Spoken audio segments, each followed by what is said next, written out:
On va prier un instant ensemble. Dieu notre Père qui nous aime, qui est saint et miséricordieux. Nous vivions dos à toi dans nos péchés, mais tu as eu pitié de nous, et quand nous ne te connaissions pas, tu nous as aimés. Et afin de nous sauver, c'est le Seigneur Jésus-Christ qui a endossé à notre place le jugement que nous devions recevoir. Et par le sang précieux qu'il a versé sur la croix, tu nous as pardonné éternellement de nos péchés afin que nous n'ayons pas à recevoir ce jugement. Merci pour cette grande grâce que nous avons reçue. En cette heure, par le sang précieux par lequel nous avons été sauvés, nous nous sommes réunis en ton nom, Seigneur, pour louer ta grâce, pour apprendre ta parole et pour communier dans cette assemblée sainte. Merci pour cela. En cette heure même, nous croyons que tu es avec nous, Seigneur. Veille sur chacun d'entre nous, et par ta main miséricordieuse, soutiens-nous toujours plus. Par ta grâce, par ta parole, par la puissance du Saint-Esprit, renouvelle-nous et rends-nous toujours plus parfaits, afin que le reste de notre vie, nous puissions vivre en tant que tes enfants, et en n'ayant point honte. Beaucoup de saints se sont rendus dans leur ville natale, pour passer du temps avec leur famille, leurs proches, leurs voisins. Et à tous ces frères et sœurs, accorde-leur une chance pour évangéliser, afin que la famille, les proches et les voisins non sauvés encore puissent recevoir le salut. Nous prions ardemment pour que, Seigneur, tu les aides. Ce monde devient de plus en plus méchant et rempli d'iniquité. Nous ne savons ce qui va se passer d'un jour ou l'autre. C'est un monde dangereux, et pourtant, Seigneur, tu nous gardes, tu nous protèges, tu es avec nous, et par ta parole et ta puissance, tu nous protèges.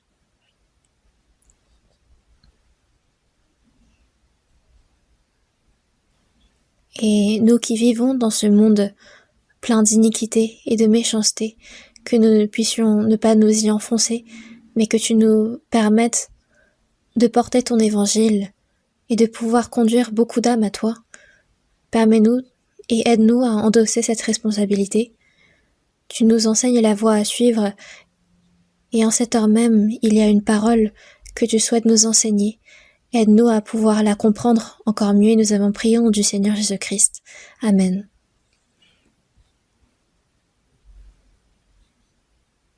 Nous allons chercher ensemble Psaume chapitre 23. Psaume chapitre 23.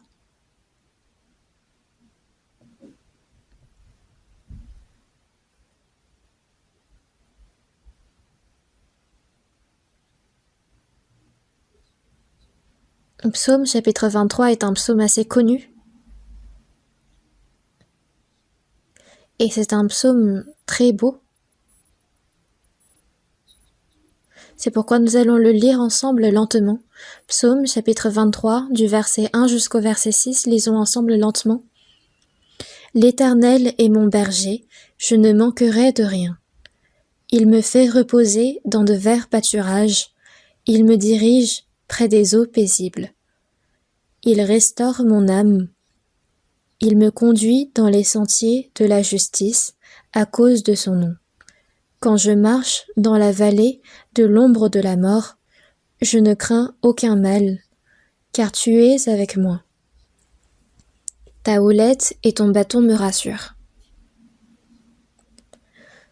Tu dresses devant moi une table en face de mes adversaires, tu oins d'huile ma tête et ma coupe déborde.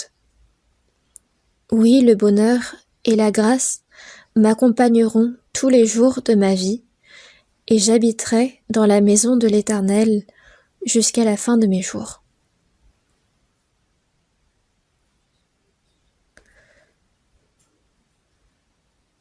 Celui qui a écrit Psaume 23 est le deuxième roi d'Israël, David.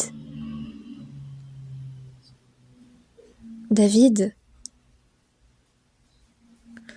lors de sa jeunesse, était un berger qui s'occupait du troupeau de son père. Et quand il prenait soin de son troupeau,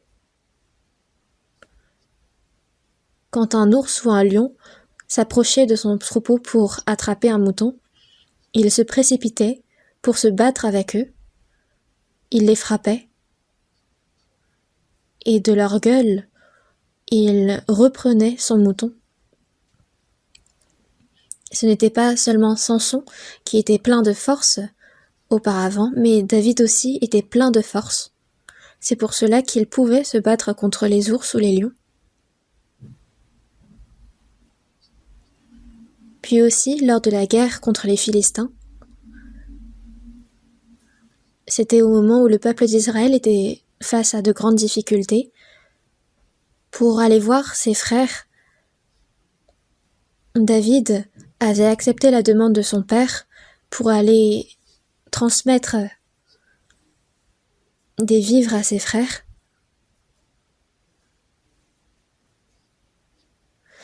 Et le chef des armées des Philistins était très grand. Il avait 6 doigts aux mains et aux pieds.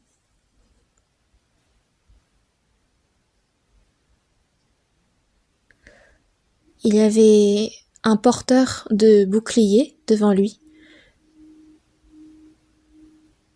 Et d'une voix forte, il s'écriait : « Israël, combattons. Si on se bat et je perds, je deviendrai ton serviteur, mais si on se bat et tu perds, tu deviendras mon serviteur. » Et c'est avec une voix forte qu'il s'écriait. Mais personne n'avait le courage de s'avancer et de le défier. Il était tellement grand que tous avaient peur. Et c'était quand le peuple d'Israël, d'un même corps, tremblait de peur, que David, en entendant ces mots, s'est mis en colère. Il tremblait de rage et il s'est dit : « Mais cet homme insulte le nom de Dieu. Comment est-ce qu'on peut le laisser sans rien faire ? » Et on lui a dit : « Ne te vante pas, ne te glorifie pas, qu'est-ce que tu fais là ? Retourne prendre soin de ton troupeau. » Eux-mêmes parlaient ainsi, mais personne n'avait le courage de se battre contre Goliath. C'était quand Saül était le roi d'Israël, David est allé le voir et il lui a dit : « J'irai me battre contre Goliath. » C'était un jeune enfant encore à cette époque. Le roi Saül a dit : « Tu es jeune et je reconnais ton courage, mais Goliath est très grand et c'est depuis son enfance qu'il a grandi dans l'armée pour combattre. Comment serais-tu capable d'aller le vaincre ? » Et David a dit : « Non. Quand je paissais mon troupeau et qu'il y avait un lion ou un ours qui attaquait mon troupeau, je me précipitais et je me battais contre eux. Et c'est Dieu qui va me protéger contre Goliath, comme il m'a protégé de la gueule des lions et des ours. » Et même aux yeux de Saül, David était tellement jeune et courageux. C'est pourquoi il ne pouvait qu'accepter. Et il allait lui confier son bouclier, son armure. Mais Saül était grand, tandis que David, lui, était encore petit. Donc il a beau essayer de les porter, c'était trop lourd, c'était trop grand. Que pouvait-il faire avec tout ça ? Du coup, il les a laissés de côté. Et les outils qu'il utilisait quand il paissait son troupeau, c'est un lance-pierre. Dans notre pays, les enfants jouent souvent avec des lance-pierres. Ils y placent une pierre, puis après ils tournent et ils lancent. On appelle ça une fronde aussi. Et c'est avec cette fronde, puis avec 5 pierres,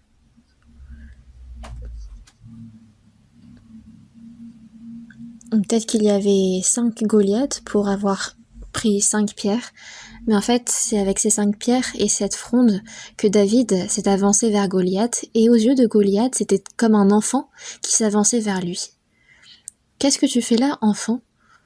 Je suis venu me battre contre toi. Et là, Goliath a eu pitié. Israël a tellement peu de combattants pour envoyer un enfant se battre contre moi. David, à ce moment-là, a dit: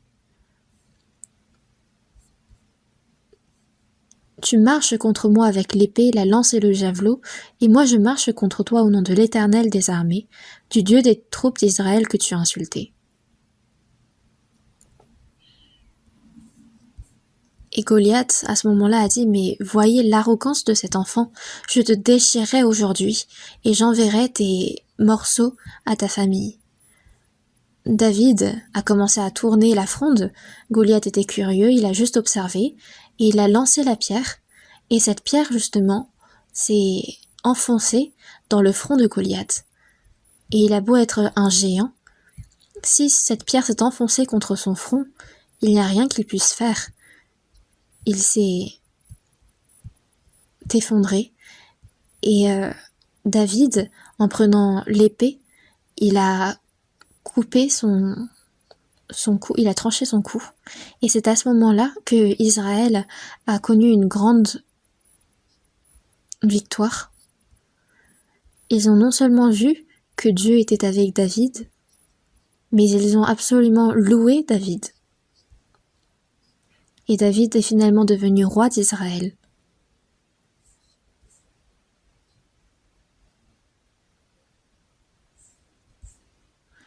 Et David, après être devenu roi, l'un des fameux psaumes qu'il a écrit est le psaume 23. L'Éternel m'aime et il me garde. Je suis un de son agneau, un de ses agneaux. C'est ce qu'il est en train de dire dans le psaume 23. Et on dit souvent qu'il n'y a pas de psaume plus beau que celui-là. L'Éternel est mon berger. Je ne manquerai de rien.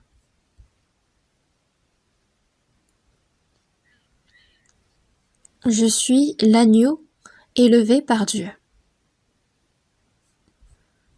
Et ce psaume ne touche pas seulement David, mais nous tous. Comme David s'est confié en Dieu, nous devons croire également que Dieu nous garde et qu'il nous conduit. Et ce psaume doit devenir le nôtre. L'Éternel est pas notre berger, mais il est mon berger. Il doit devenir mon berger personnel. Cherchons ensemble dans Psaume chapitre 100. Psaume chapitre 100. Chapitre 100, verset 3. Psaume chapitre 100, verset 3, lisons ensemble. Sachez que l'Éternel est Dieu. C'est lui qui nous a fait, et nous lui appartenons. Nous sommes son peuple et le troupeau de son pâturage. Même dans ce psaume chapitre 100, sachez que l'Éternel est Dieu. C'est lui qui nous a fait. On parle là du Dieu créateur. Parmi toutes les créatures de Dieu, nous sommes sa créature la plus précieuse et nous lui appartenons. Nous sommes son peuple et le troupeau de son pâturage. Il est dit que nous sommes le troupeau de son pâturage.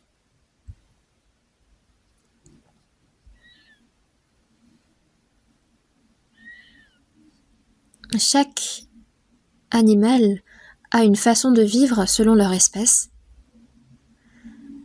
Certains, en danger de mort, prennent la fuite. D'autres, qui décident de combattre, ils ont tous des méthodes de survie différentes. Mais un agneau, face au danger, il ne fait rien, il reste sans rien faire, et il se fait tout simplement manger.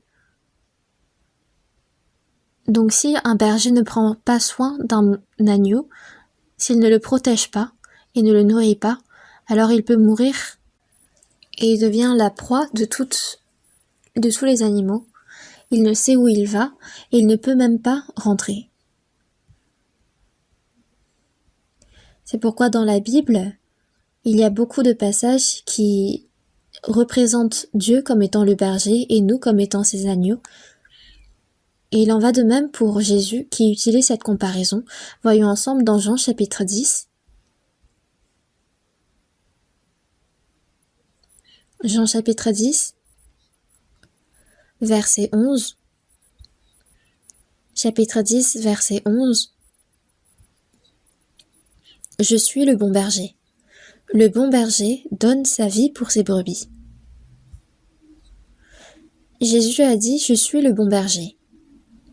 Le bon berger donne sa vie pour ses brebis.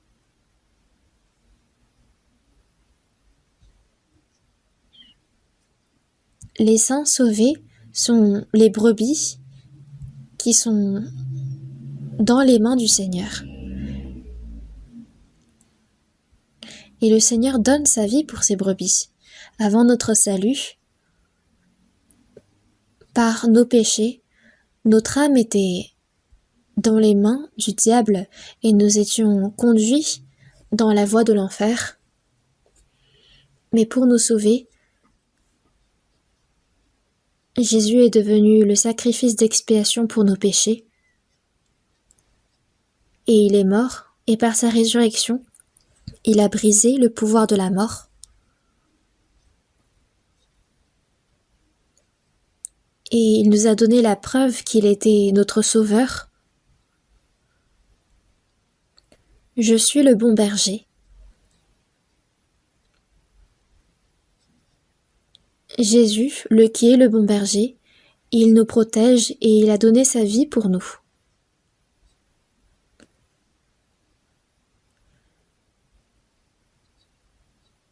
Et le Seigneur a précisément dit qu'il était notre bon berger. Dans 1 Pierre, chapitre 2, verset 25, « Car vous étiez comme des brebis errantes. Nous étions des brebis errantes. » Dans Isaïe, chapitre 53, verset 6, « Nous étions tous errants comme des brebis. » Errants comme des brebis, ayant quitté leur berger, chacun suivait sa propre voie. Les brebis qui quittent le berger ne savent où elles vont, mais elles suivent leur propre voie. Elles meurent en étant attrapées par leurs prédateurs. Nous étions tous errants comme des brebis, chacun suivait sa propre voie, selon notre convoitise, notre orgueil. Et si on suivait cette voie jusqu'au bout, c'était l'enfer qui nous attend. Judas Iscario a trahi Jésus, il l'a vendu. Et Jésus, en parlant de lui, a dit « Mieux vaudrait pour cet homme qu'il ne fût pas né, parce que s'il n'était pas né, il ne serait pas allé en enfer. » Mais un de ses disciples, qui avait disparu, vu qu'il y avait un disciple en moins parmi les disciples de Jésus, pour combler sa place, dans Actes chapitre 1 verset 25, on a dit de Judas qu'il a abandonné cet apostolat pour aller en son lieu.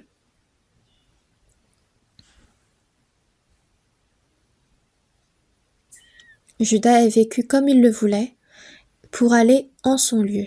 En son lieu, c'est l'enfer. Quand l'homme quitte Dieu et erre comme une brebis qui a quitté son berger et qu'il suit sa propre voie, alors il tombe en enfer. C'est pourquoi nous étions tous errants comme des brebis. Donc nous étions tous destinés à mourir. Mais nous sommes revenus vers le berger et le gardien de nos âmes. Quand nous sommes sauvés, cela signifie que nous sommes retournés vers le berger et le gardien de nos âmes. Un gardien, par exemple, sur les chantiers, il y a des gardiens qui surveillent si les ouvriers font bien leurs œuvres. Et si quelqu'un ne fait pas bien son travail, alors il reproche, il corrige et il surveille. Dieu est le gardien de nos âmes. Il nous surveille, il veille sur nous. et il voit comment nous vivons notre vie. Il est dit, mais maintenant vous êtes retournés vers le berger, le gardien de vos âmes. Puis dans Jean, chapitre 10, verset 4 et verset 5, je vais lire. Lorsqu'il a fait sortir toutes ses propres brebis, il marche devant elles, et les brebis le suivent parce qu'elles connaissent sa voix. Elles ne suivront point en étranger, mais elles fuiront loin de lui.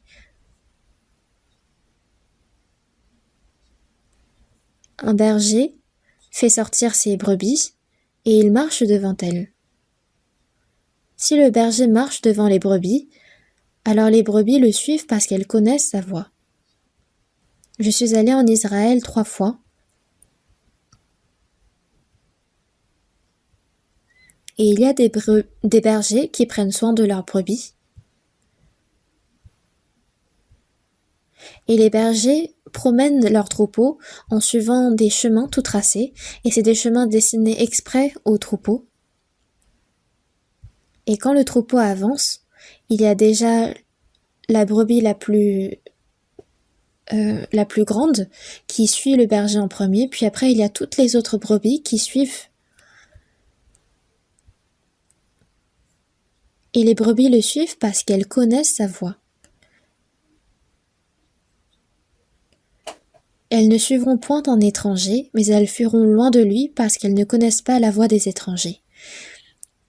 Les moutons, ils savent faire la distinction en écoutant la voix de leur berger.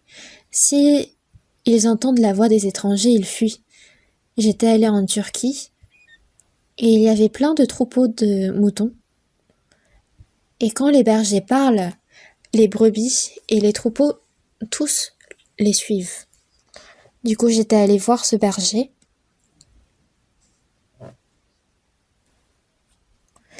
J'avais emprunté le bonnet qu'il portait, son manteau.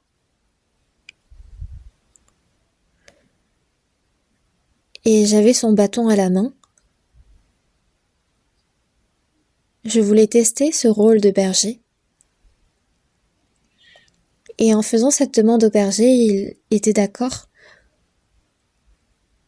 Du coup, j'ai complètement imité ce que le berger faisait. J'ai fait youhou. Et j'avais l'impression d'avoir fait une bonne imitation, sauf que les brebis ne me regardaient même pas. Ils ne suivaient pas du tout. Heureusement qu'il y avait le berger à côté, parce que sinon ils auraient tous fui. C'est même pas notre berger, mais qu'est-ce qu'il fait? Il est suspect. Et les brebis auraient fui.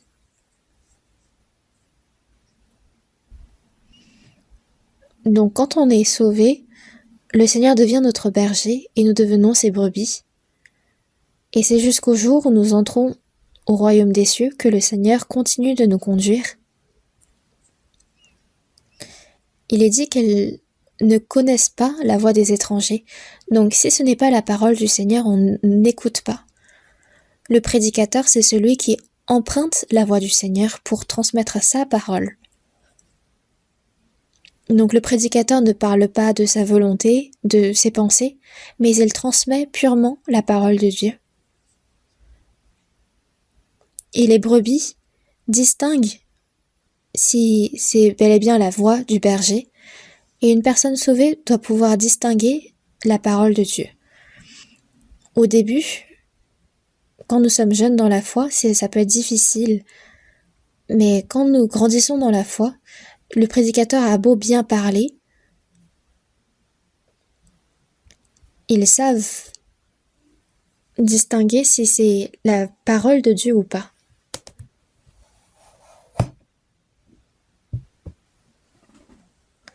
Le prédicateur ne prêche pas ce qu'il sait ou ses pensées, mais il doit prêcher seulement la parole de Dieu, n'est-ce pas?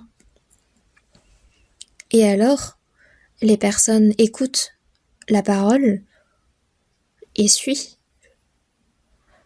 Et jusqu'à maintenant, nous avons écouté plusieurs sermons sur la vie dans le Seigneur, et cette fois-ci c'est le 6e sermon sur ce sujet. Et en une phrase, la vie dans le Seigneur, c'est la vie de foi. Et c'est là où nous sommes unis désormais au Seigneur.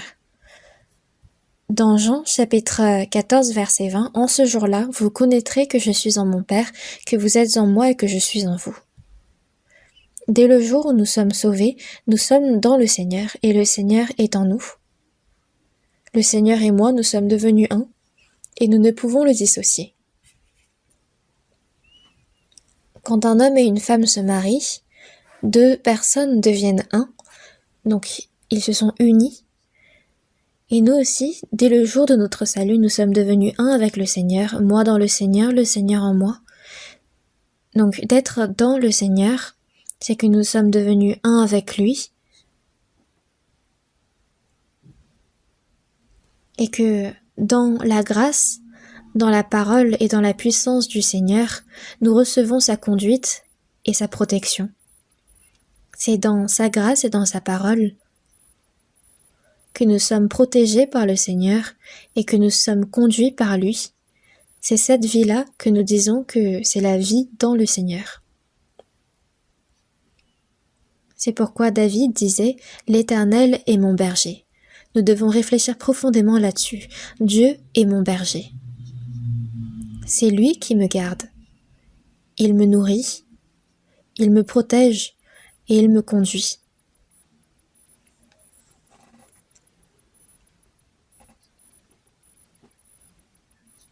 Ce n'est pas un homme riche, puissant, qui me protège et qui me nourrit. Le fait que Dieu soit mon berger, l'Éternel est mon berger, je ne manquerai de rien. Il me fait reposer dans de verts pâturages. Le berger fait reposer ses brebis dans de verts pâturages, il les nourrit, il les fait reposer, il les nourrit. Dans de verts pâturages, il me fait reposer, il me dirige près des eaux paisibles. Des eaux qui sont paisibles. Le Seigneur est avec nous, il nous protège, il nous conduit et il nous nourrit. Il restaure mon âme. Il a non seulement sauvé nos âmes, mais il le renouvelle chaque jour.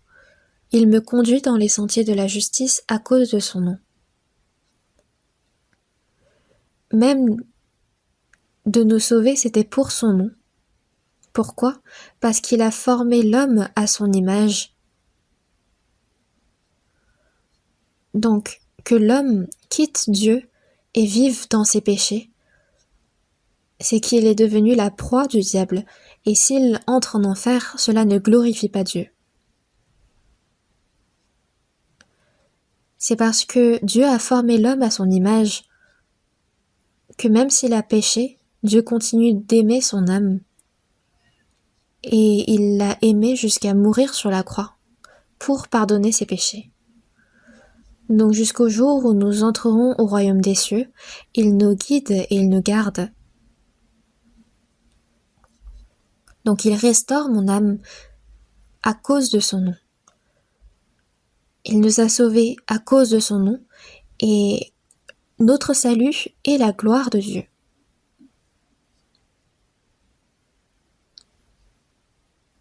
C'est pourquoi Dieu dit, c'est moi qui ai fait cette transgression pour l'amour de moi, et je ne me souviendrai plus de tes péchés. Sa miséricorde est la seconde raison, mais même le pardon de nos péchés, c'est pour son nom, parce que c'est ainsi qu'il sera glorifié. Dans Proverbes chapitre 14 verset 28, la multitude du peuple est la gloire du roi. Le petit nombre de la nation est la ruine du prince. Imaginez un pays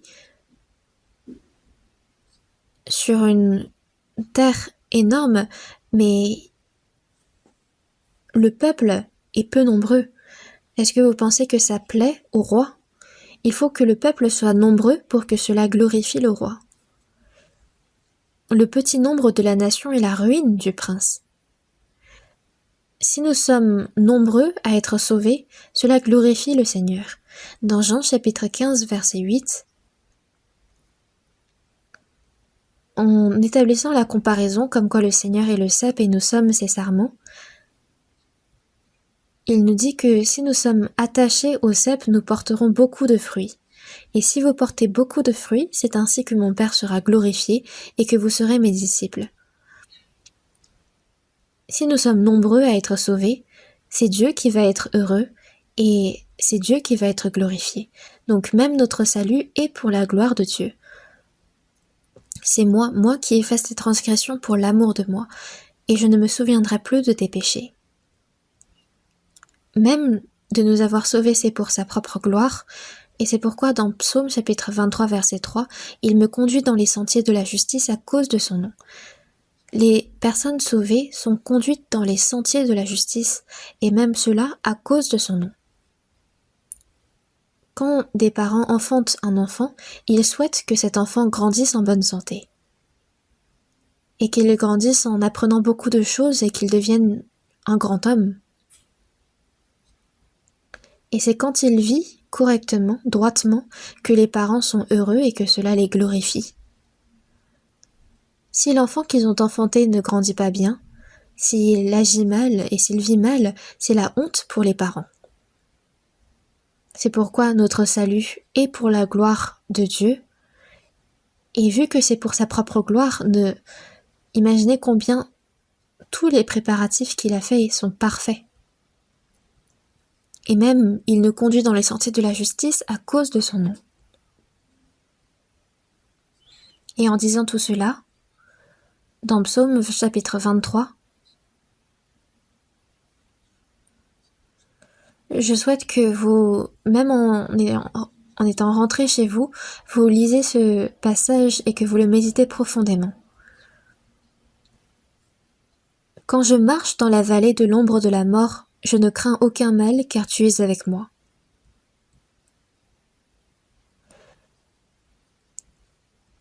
Quand un berger conduit ses troupeaux, parfois c'est possible qu'il rencontre une vallée de l'ombre de la mort. Mais même quand je marche dans la vallée de l'ombre de la mort, je ne crains aucun mal car tu es avec moi.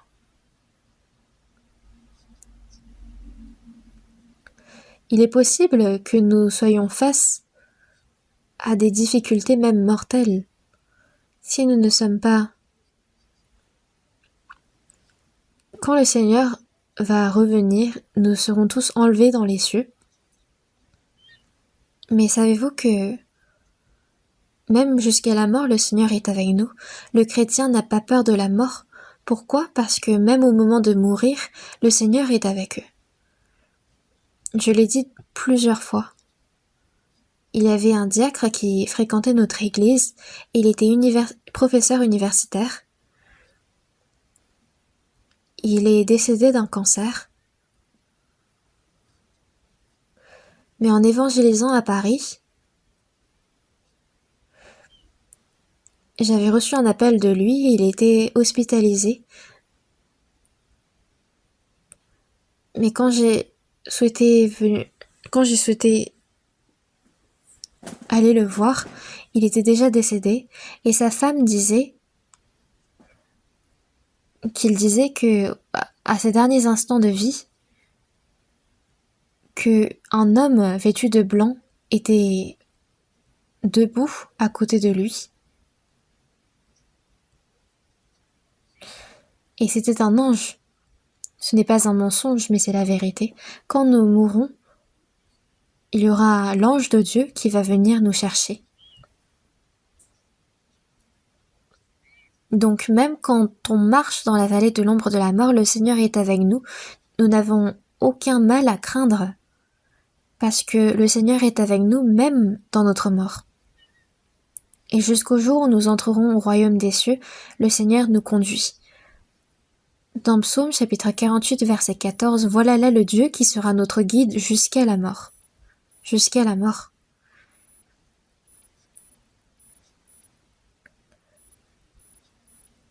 Et donc, David avait cette foi que Dieu allait le guider et le garder jusqu'à ce qu'il meure et jusqu'à ce qu'il entre dans le royaume des cieux. Le berger ne fait pas seulement nous guider et nous nourrir, mais il est avec nous même dans la vallée de l'ombre de la mort. Le chrétien n'a pas besoin de craindre, parce que même dans ce lieu de mort, le Seigneur continue de le garder et de le conduire jusqu'à son entrée dans le royaume des cieux. Ta houlette et ton bâton me rassurent. Souvent, quand on regarde les illustrations, les bergers tiennent souvent une houlette avec à l'extrémité un crochet. Et en général, il n'y a pas de houlette et de bâton séparés, mais c'est un seul bâton avec un crochet. Et le bâton, lui, par contre, il est plat normalement.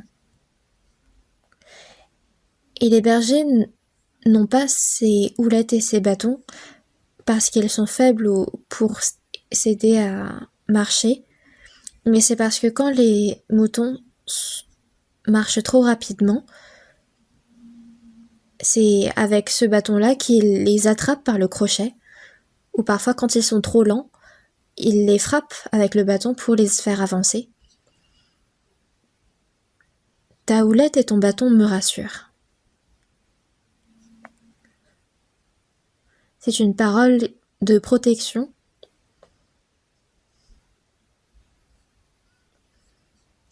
Et à la fin, oui, le bonheur et la grâce m'accompagneront tous les jours de ma vie.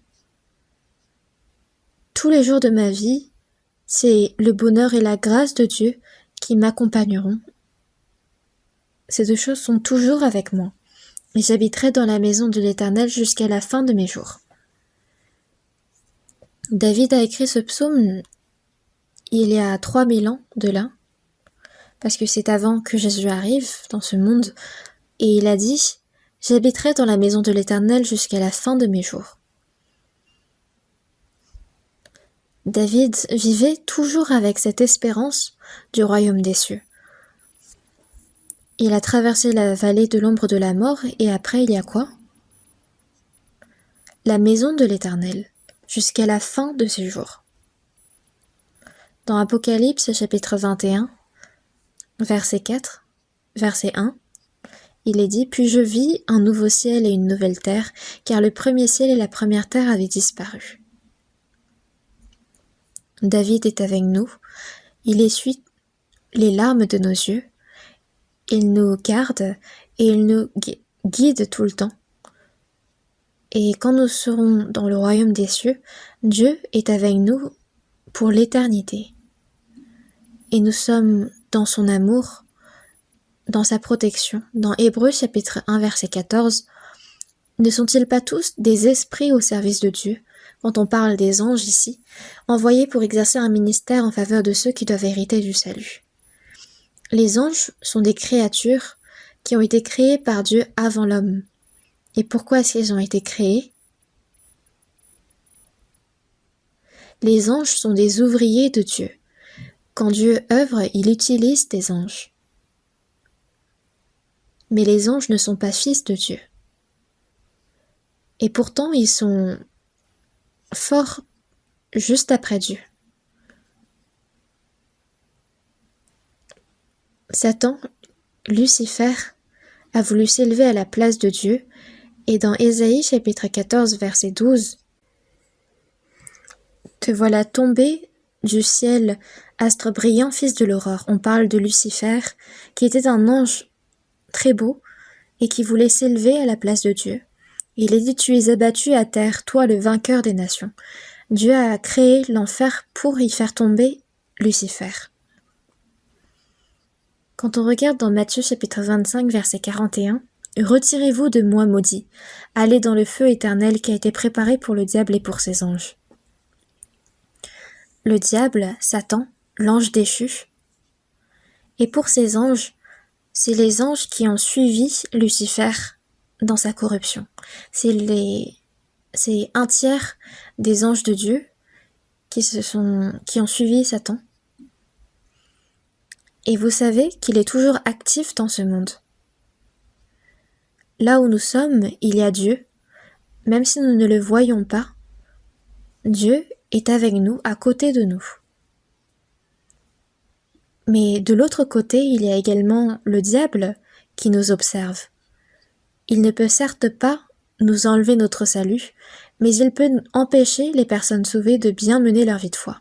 C'est vraiment étrange. Alors que Satan accepte plein de méchanceté dans ce monde, mais il refuse catégoriquement que l'évangile de Dieu soit prêché.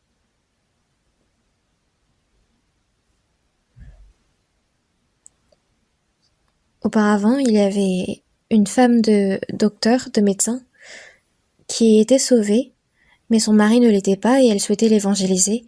Et son mari lui a répondu « Toi, crois et va au paradis, moi j'irai en enfer et je vivrai pour l'éternité avec Miss Coréa. » Mais même ce genre de blague, il ne faut pas le dire en parole. Vous pensez qu'il y aura vraiment Miss Coréa en enfer? Nous serons transformés en des corps de gloire. Quand on regarde dans Philippiens chapitre 3 verset 21, il est dit que quand le Seigneur reviendra, il transformera le corps de notre humiliation en le rendant semblable au corps de sa gloire. Nous serons transformés en des corps semblables au Seigneur. Mais ceux qui vont en enfer, que deviendront-ils? Ils deviendront comme Satan. Imaginez un peu l'enfer. L'enfer, c'est un lieu où le feu et le soufre ne s'éteignent point. Et c'est un monde où il n'y a que disputes et tristesse éternelle. Tandis que le paradis, c'est l'endroit où la gloire et le bonheur débordent éternellement. Donc, les saints sauvés sont des êtres encore plus précieux que les anges. Nous sommes fils de Dieu, mais les anges ne peuvent pas l'être. Les personnes sauvées sont devenues l'épouse de Christ. Et cela signifie que nous avons les mêmes bénéfices, la même gloire que l'époux, qui est Christ. Les anges, eux, ne peuvent pas avoir cette gloire. Jésus n'est pas mort pour les anges. Une fois qu'un ange se corrompt, c'est la fin pour lui.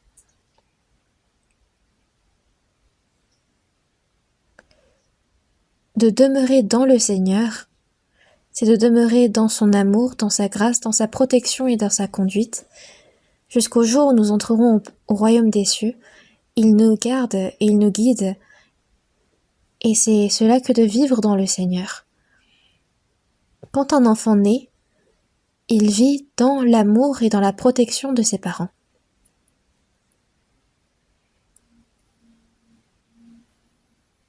Les parents, même quand les enfants sont devenus grands, qu'ils se marient et qu'ils vivent leur vie, continuent de les observer, de les surveiller, de s'inquiéter pour eux, jusqu'à la fin.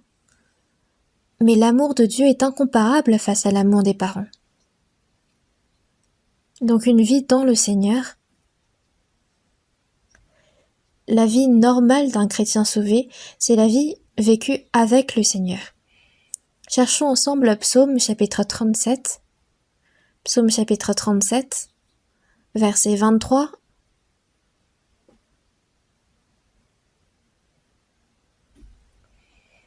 Chapitre 37, verset 23. Verset 23 et verset 24, lisons ensemble. « L'Éternel affermit les pas de l'homme, et il prend plaisir à sa voie. S'il tombe, il n'est pas terrassé, car l'Éternel lui prend la main. »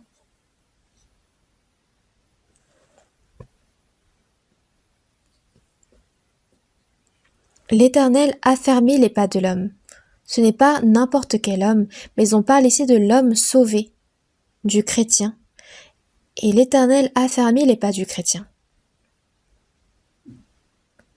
Depuis notre salut jusqu'au jour où nous entrerons au royaume des cieux, Dieu a déjà fixé notre route, nos pas.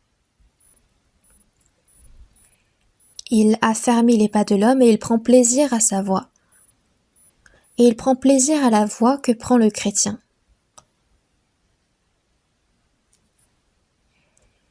Les personnes sauvées, nous, Nous vivons comme bon nous semble, puis nous venons à l'église et nous disons commençons l'adoration du Seigneur, le culte, et nous faisons un peu d'offrande. Ça, on ne peut pas dire que c'est la vie de foi, parce que ça, même les incrédules le font. Il y a d'autres personnes religieuses qui vont jusqu'à donner leur vie pour Dieu. Mais la vie de foi, c'est tous les aspects de notre vie qui doivent suivre les pas et la voie fixée par le Seigneur. Il prend plaisir à sa voie. S'il tombe, il n'est pas terrassé. Il se peut que nous tombions quand nous avançons dans cette voie, mais nous ne sommes pas terrassés. Car l'Éternel lui prend la main. Quand nous tombons, le Seigneur nous prend la main et il nous relève, vous le savez. Même quand nous agissons mal, il nous enlace et il nous corrige, puis il nous relève. Voyez à quel point son amour est grand. Mais parfois, quand nous agissons mal, il nous frappe de sa verge. Et c'est normal, c'est naturel parce que nous sommes ses enfants. Voyons ensemble dans Psaume chapitre 32.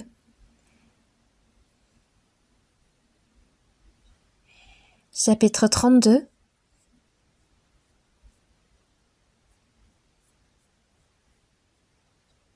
Verset 8. Je vais lire.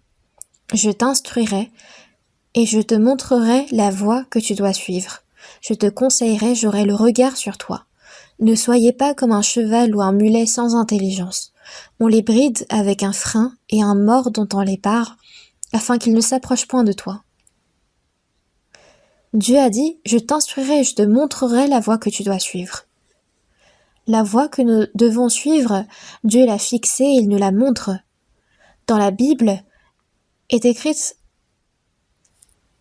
comment nous devons vivre notre vie jusqu'au jour où nous entrons au royaume des cieux. Dans Psaume chapitre 119 verset 105, ta parole est une lampe à mes pieds et une lumière sur mon sentier.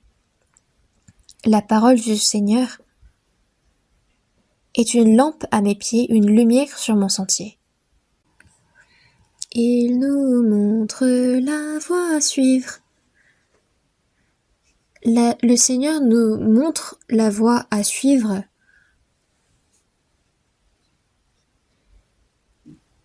La vie de foi, ce n'est pas une vie que nous menons selon notre bon plaisir, mais le Seigneur a fixé une voie que nous devons suivre jusqu'au royaume des cieux, et cette voie-là, il nous la montre. Pourquoi est-ce que le chrétien sauvé apprend la Bible ? C'est parce qu'il doit apprendre par là comment il doit vivre une fois sauvé, quelle voie suivre. Il ne vit plus selon son bon plaisir, selon ses propres pensées. Je t'instruirai, je te montrerai la voie que tu dois suivre, je te conseillerai, j'aurai le regard sur toi. Il nous montre la voie à suivre et il aura le regard sur nous pour voir si nous marchons bel et bien cette voie-là. Il y a longtemps, j'étais allée à l'île de Jeju-do pour rendre visite à une famille là-bas. Et j'étais à la gare et j'ai demandé mon chemin à une jeune dame. Et elle m'indiquait par des instructions la voie à suivre. Du coup, j'ai commencé à avancer. Mais j'étais plus sûre, du coup, je me suis retournée. Et cette femme continuait à me surveiller. Et elle me disait, non, c'est pas par là, c'est par l'autre côté. Elle était très gentille. Le Seigneur nous montre la voie à suivre. Et il a le regard sur nous pour voir si nous la suivons ou pas. Si nous continuons d'apprendre la parole et si nous vivons selon la parole. Ou si nous nous dirigeons vers une autre voie, le Seigneur nous surveille. Je te conseillerai, j'aurai le regard sur toi, ne soyez pas comme un cheval ou un mulet sans intelligence. On bride les chevaux avec un frein et les mulets avec un mors, parce que sinon ils essayent d'aller là où ils veulent. Ne soyez pas comme un cheval ou un mulet sans intelligence. Ils sont sans intelligence, et c'est pourquoi si on ne les bride pas avec un frein et un mors, on les bride avec un frein et un mors, mais comment est-ce qu'on le fait pour les chevaux ? Dans ma maison, quand j'étais enfant, on élevait un cheval, et on les bride. Mais comment est-ce que c'est possible de leur mettre ça s'ils ont des dents? C'est que là où on place les brides, ils n'ont pas de dents, vous le savez. C'est pour leur mettre justement ce frein et ce mors que Dieu a formé les dents des chevaux, de sorte qu'il n'y ait pas de dents au fond. Si vous avez un doute, essayez d'ouvrir la bouche d'un cheval et mettez-y votre doigt, mais je vous dis qu'il n'y en a pas. Et cette bride, on la lui enfile. Et si on ne les bride pas avec un frein et un mors dont on les parle, ils ne s'approchent point de toi. C'est ainsi qu'on peut les diriger, mais c'est le cas d'un cheval ou d'un mulet sans intelligence. Mais ne soyez pas comme eux et juste suivez, parce que sinon, il se peut que Dieu vous enfile justement ces choses et vous emmène de force. Dieu est celui qui nous montre la voie à suivre, il nous conseille et il nous corrige également. Voyons ensemble dans Psaume chapitre 84, verset 11.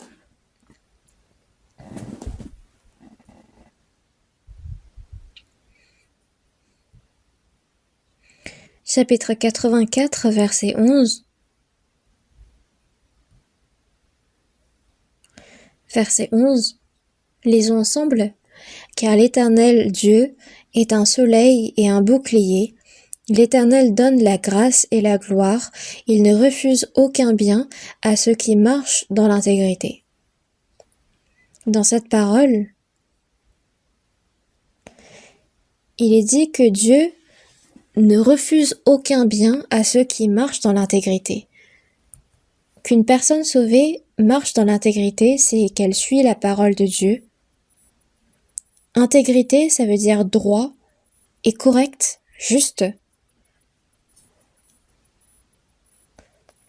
Et donc, à celui qui marche dans l'intégrité, Dieu ne refuse aucun bien.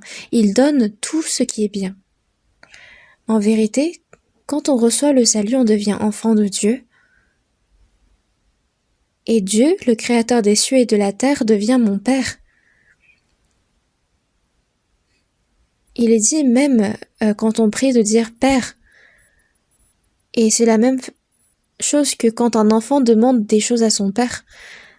Quand nous avons besoin de quelque chose, nous le demandons à Dieu notre Père.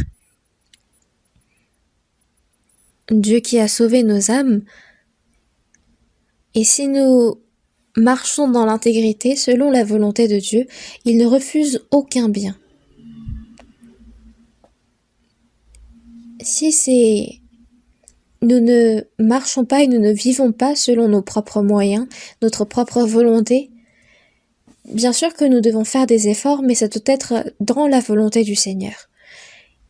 Et si nous plaisons à Dieu, si nous lui sommes agréables, il nous donne tout. Dans Matthieu chapitre 10, verset 30, « Et même les cheveux de votre tête sont tous comptés. » Il compte les cheveux de notre tête. Dans Psaume chapitre 147, verset 4, il compte le nombre des étoiles. Même les scientifiques ne savent pas combien sont les étoiles dans le ciel. Il est dit qu'il y a 1000 étoiles fois 1000 encore. En fait, on ne peut pas les compter tellement ils sont nombreuses. Mais dans Psaume chapitre 147, verset 4, il est dit que Dieu compte le nombre des étoiles et il leur donne à toutes des noms. N'est-ce pas incroyable?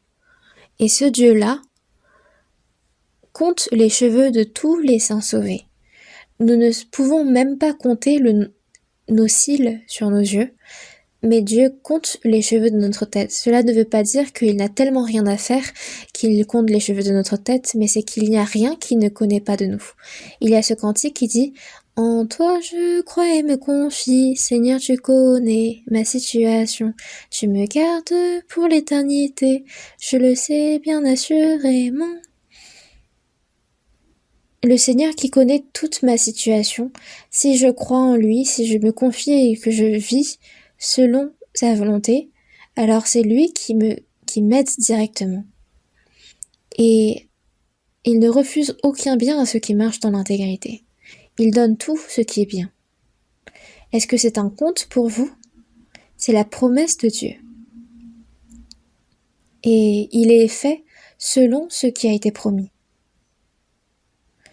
Et parce qu'on ne croit pas en cette promesse, on n'épargne aucun moyen et on croit qu'on a raison et on met de côté la parole de Dieu. Mais si Dieu dit non, alors tout s'envole, il faut le savoir. Les personnes qui ne sont pas sauvées peuvent vivre comme bon leur semble dans ce monde et Dieu les laisse.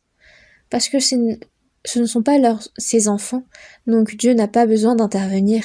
Mais dans Job chapitre 21, verset 7, « Pourquoi les méchants vivent-ils? Pourquoi les voit-on vieillir et accroître leur force? Leurs biens s'accroît, leurs enfants s'accroît, et ils vivent dans la force, mais ils passent leur jour dans le bonheur et se descendent en un moment au séjour des morts.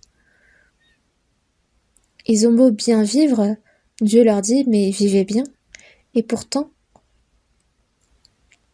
on parle du cochon du festin.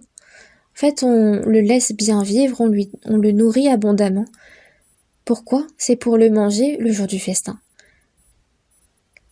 Dieu laisse tranquilles les personnes non sauvées, mais au final, ils vont tomber en enfer.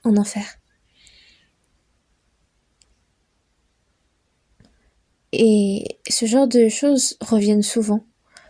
Les personnes de ce monde n'épargnent aucun moyen pour s'enrichir, pour gagner et pour réussir, mais ça ne sert actuellement à rien parce que tout cela va être mis en jugement par Dieu. Mais Dieu ne reste pas sans rien faire quand cela concerne ses propres enfants. S'ils ne vivent pas selon sa volonté, il les frappe, il les bat de verge, et si tout de même ils s'entêtent, alors il les châtie. Et il faut savoir que certains chrétiens sauvés, s'ils s'entêtent dans leurs péchés, parfois Dieu vont même jusqu'à ôter sa vie.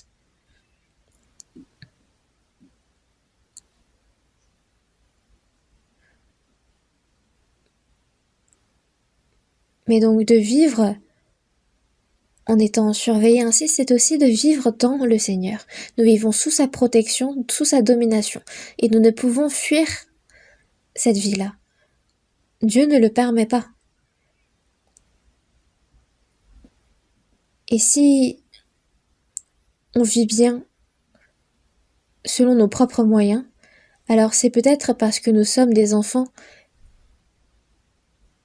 illégitimes. Voyons voir dans Deutéronome chapitre 6, verset 18. Dans l'Ancien Testament, Deutéronome chapitre 6, verset 18.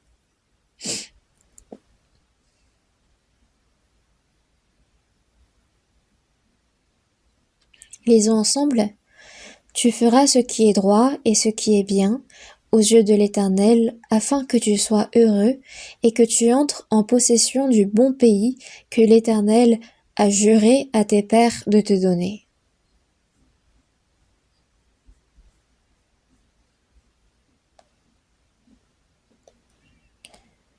Les versets 18 et 19 étaient reliés, mais il est dit « Tu feras ce qui est droit et ce qui est bien aux yeux de l'Éternel. »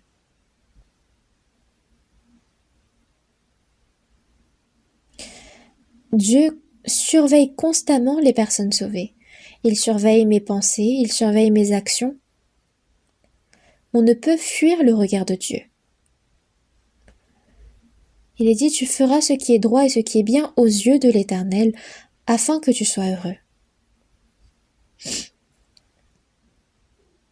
Tu feras ce qui est droit et ce qui est bien aux yeux de l'Éternel, afin que tu sois heureux.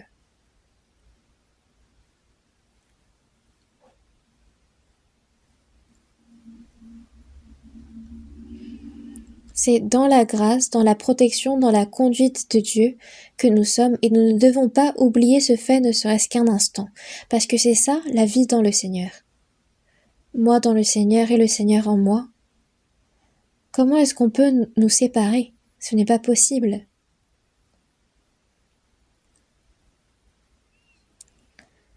Voyons ensemble dans 1 Samuel, chapitre 2, verset 7. 1 Samuel.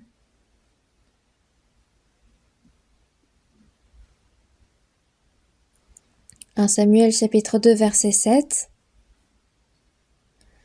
Dans l'Ancien Testament, 1 Samuel.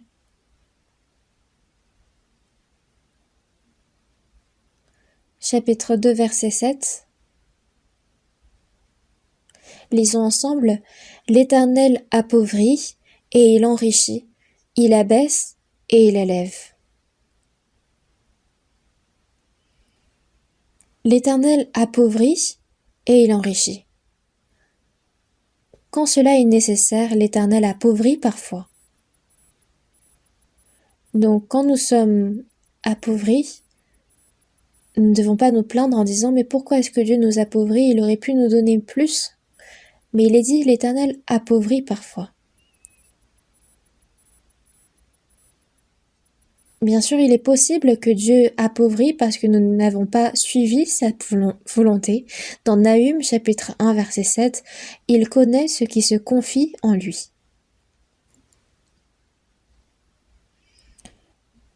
Même si je meurs, je mourrai à côté du Seigneur. Et si on fait ce genre de confession, alors le Seigneur prend en main notre vie. Mais si une personne s'entête à vivre selon sa volonté, alors Dieu continue de surveiller, et s'il dit non, alors tout s'envole. L'Éternel appauvrit et il enrichit. Il abaisse et il élève. Et quand on voit attentivement cette parole, il est dit que Dieu appauvrit certains chrétiens et il enlève même ce qu'il a. Ce n'est pas parce qu'il a fait quelque chose de mal, mais c'est pour qu'il se confie encore plus en lui. Dans Philippiens chapitre 4 verset 12, l'apôtre Paul disait « Je sais vivre dans l'humiliation et je sais vivre dans l'abondance. En tout et partout, j'ai appris à être rassasié. »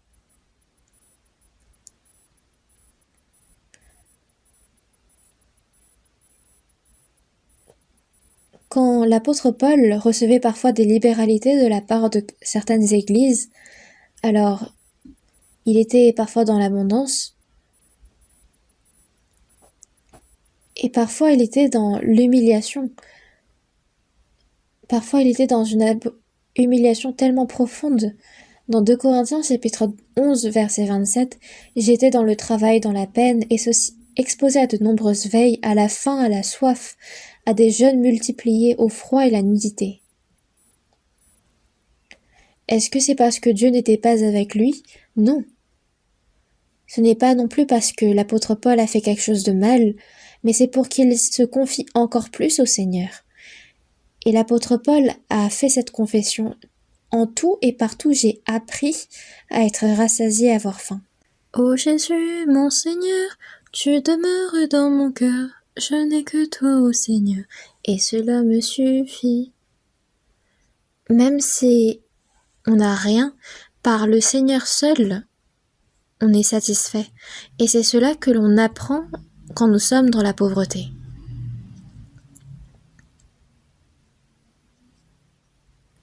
Quand on est dans l'abondance, Dieu ne nous a pas donné cela pour que nous en profitions à fond, mais c'est que pour que nous le donnions au Seigneur.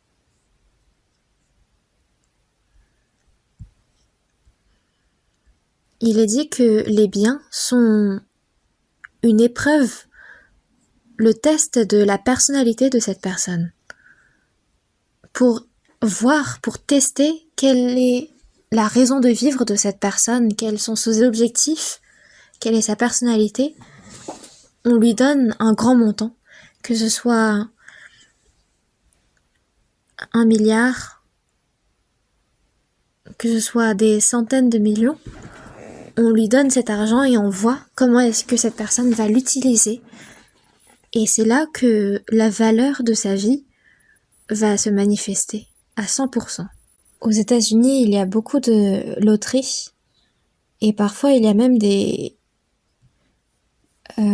prix de 1 milliard d'euros. Et à ce moment-là, celui qui a gagné ce genre de montant, c'est son horizon, c'est son destin qui s'élargit. Ça devient comme une ligne droite. Et à ce moment-là, il se met à acheter une maison, une nouvelle voiture.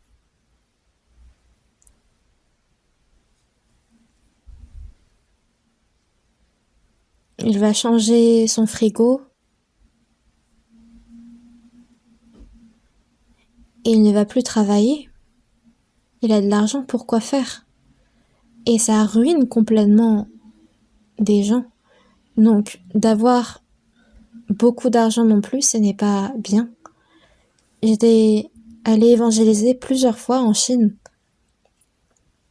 Je faisais le tour des campagnes et il y a beaucoup de villes où les gens n'ont pas de téléphone.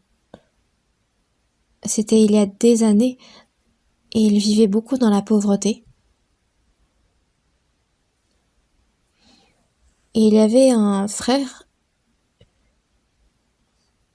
qui était même venu en Corée pour gagner de l'argent. Et ces personnes-là ont gagné énormément, ils sont retournés en Chine et ces personnes ne travaillaient plus. Ils se sont mis en costume et ils ne travaillent plus.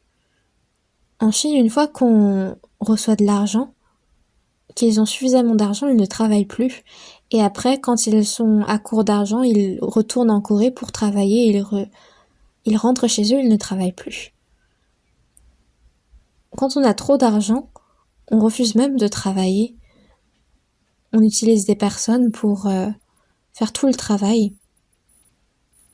Donc parfois, chez les chrétiens, Dieu appauvrit et il enrichit parfois.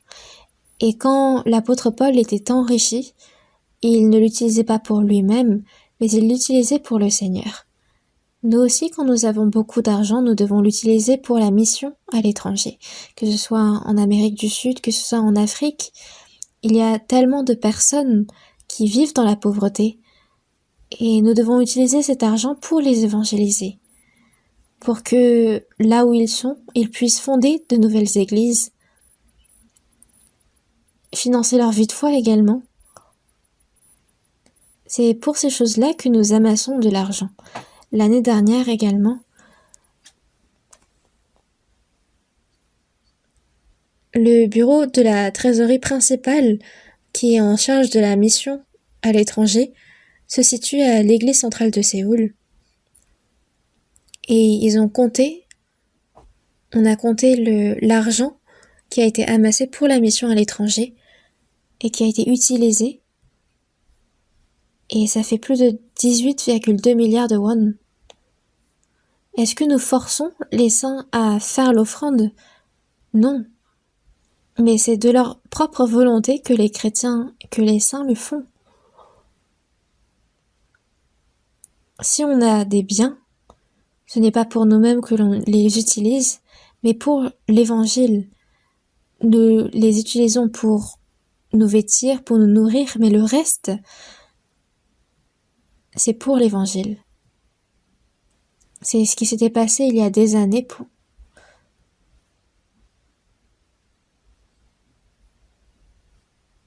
On a une église à Namhae, dans une île, et il y a une sœur qui m'a appelée, et elle me disait, pasteur,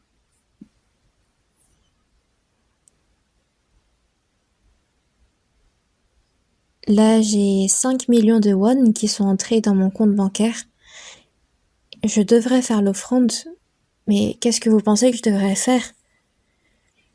Et je lui ai dit, faites ce que vous en voulez.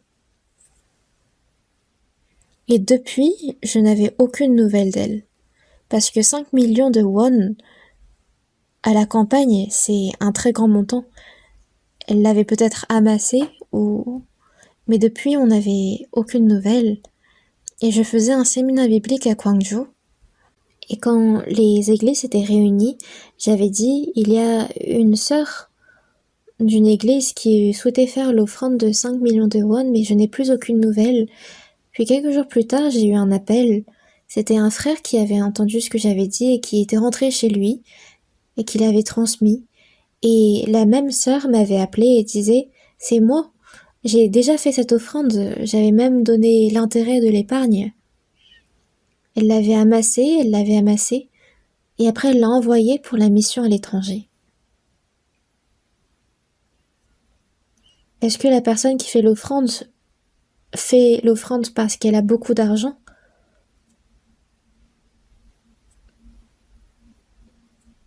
C'est ceux qui ont le cœur, qui amassent, même quand ils n'ont pas, ils amassent et ils le font. Quand on regarde comment est-ce qu'une personne utilise son argent, on peut savoir quelle est la valeur de sa vie. Une personne qui utilise son argent pour acheter ce qu'il veut, manger ce qu'il veut, c'est vraiment un problème. Notre église aussi, il y a des pasteurs, des frères et sœurs qui se dévouent et qui se sacrifient pour l'évangile. Il faut savoir que l'Éternel appauvrit et l'enrichit, il abaisse pour que des personnes s'abaissent et parfois il élève. C'est ce qu'il fait de nous les chrétiens. Et il nous éprouve à travers cela dans notre vie de foi. Cherchons ensemble dans Jude. Jude, avant le livre d'Apocalypse, il y a Jude.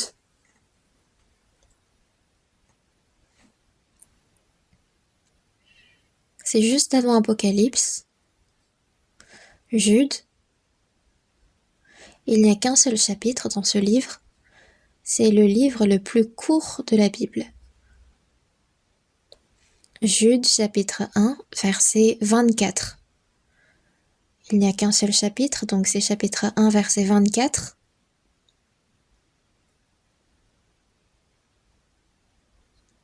Lisons ensemble.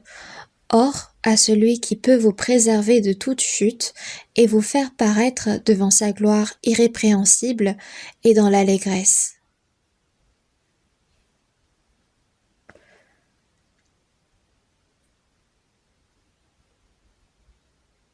Il est dit, or à celui qui peut nous préserver.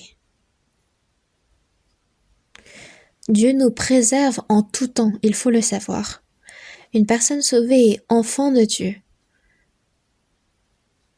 Est-ce qu'un parent est indifférent vis-à-vis de son enfant qu'il a élevé, qu'il a enfanté? Il prend soin de lui. Quand il est malade, il prend soin de lui. Il fait de son mieux pour l'envoyer dans une bonne école. Il fait vraiment plein d'efforts pour ses enfants. Et Dieu, c'est avec encore plus d'efforts qu'il veut nous préserver de toute chute. C'est qu'il nous préserve afin que nous ne tombions pas. Et vous faire paraître devant sa gloire irrépréhensible et dans l'allégresse. De nous faire paraître devant sa gloire irrépréhensible. Il nous fait entrer dans sa gloire. Il nous a sauvés pour que nous entrions dans sa gloire, dans son royaume des cieux. Et vous faire paraître devant sa gloire irrépréhensible et dans l'allégresse.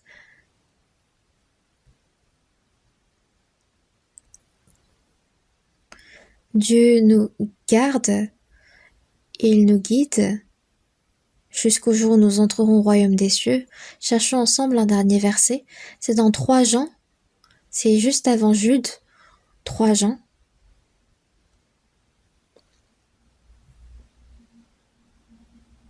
Chapitre 1, verset 2. Dans le livre de 3 Jean également, il n'y a qu'un seul chapitre. Je vais lire le verset 2. Bien-aimé, je souhaite que tu prospères à tous égards et sois en bonne santé, comme prospère l'état de ton âme. Celui qui a écrit cette parole, c'est l'apôtre Jean, l'un des disciples de Jésus. Mais quand on regarde dans le chapitre 1, verset 1, l'Ancien, ici on parle de l'apôtre.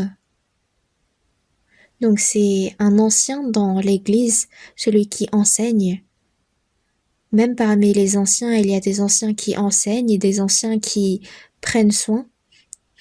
Et là ici, il est dit l'ancien pour l'apôtre, à Gaius le bien-aimé. Il y a plusieurs passages dans la Bible où le nom de Gaius est évoqué. Parfois, on parle de Gaius qui est le maître de l'Église, celui qui prend soin de bien nourrir l'Église. Donc il y a des personnes spéciales, et là, donc il y a 3 personnes qui portent le nom de Gaius dans la Bible, mais là on ne sait pas de quel Gaius on parle précisément, mais tous ces 3 Gaius sont des modèles dans la foi. Et il est dit l'ancien Gaius le bien-aimé que j'aime dans la vérité. L'apôtre Jean aimait dans la vérité Gaius. Dans le verset 2, bien-aimé. Et il a évoqué ce titre bien-aimé 3 fois. À quel point Gaius devait bien mener sa vie de foi, à quel point il devait être un bon modèle de la foi pour que l'apôtre Jean l'aime dans la vérité et qu'il souhaite qu'il prospère à tous égards et qu'il soit en bonne santé comme prospère l'état de son âme. Bien-aimé, comme prospère l'état de ton âme. Qu'est-ce que la prospérité de l'âme? C'est non seulement le salut, mais comme il est écrit dans Matthieu chapitre 6, verset 33, « Cherchez premièrement le royaume et la justice de Dieu, et toutes ces choses vous seront données par-dessus. » Il s'agit non seulement de notre salut, mais aussi de servir Dieu, de vivre selon sa volonté. Cherchez premièrement le royaume et la justice de Dieu. Il est dit que si nous cherchons ces choses-là en premier, que toutes ces choses nous seront données par-dessus. Donc, que notre âme prospère, c'est toute notre vie où nous sommes agréables au Seigneur. Je souhaite que tu prospères à tous égards et sois en bonne santé. Donc même les affaires de la vie charnelle, la santé, c'est une prière de bénédiction. S'il y a quelqu'un que nous aimons, il faut prier pour cette personne, n'est-ce pas? On prie parce qu'on l'aime. Et comment est-ce qu'on prie?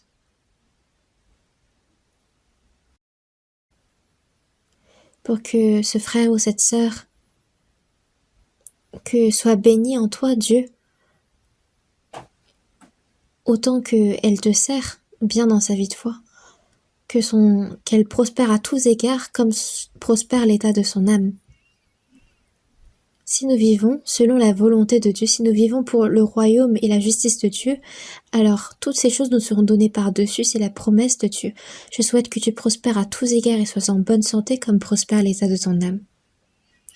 Et on parle des 3 temps du salut, et ce n'est pas quelque chose qui est accordé à tous.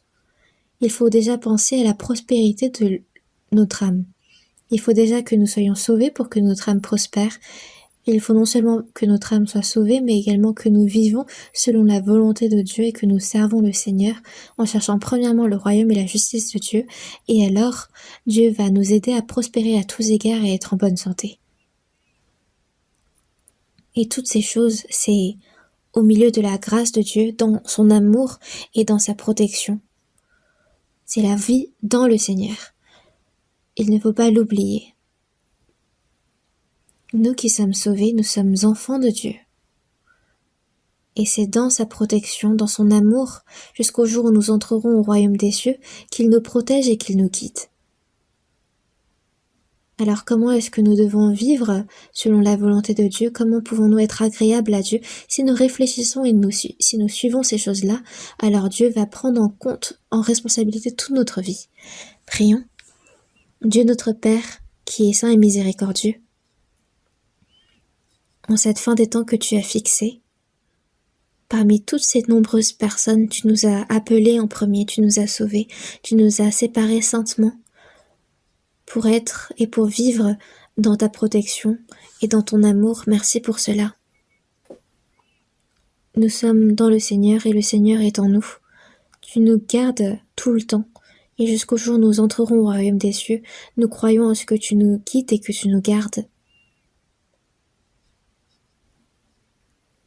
Aide-nous afin que notre cœur ne soit plus pris par les choses de ce monde, que nous ne vivions plus selon les désirs de notre chair, mais que nous puissions vivre une vie agréable à tes yeux, en suivant ta volonté.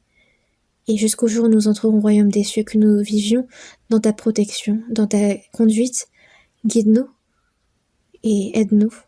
Nous remettons toutes choses entre tes mains miséricordieuses et nous avons prié au nom du Seigneur Jésus-Christ. Amen.